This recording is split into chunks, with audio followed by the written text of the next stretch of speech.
Cho các tàu nên từ đó sẽ là điều tôi quay vụ rồi mà bây giờ mà được có thể xin đi phải bạn cái giá của mấy mà cái tụi nó đây mà quá kỳ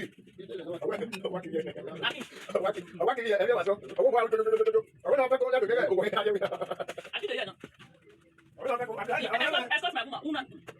có cái con mẹ của mẹ có tụi nó cái phốt mà cái gì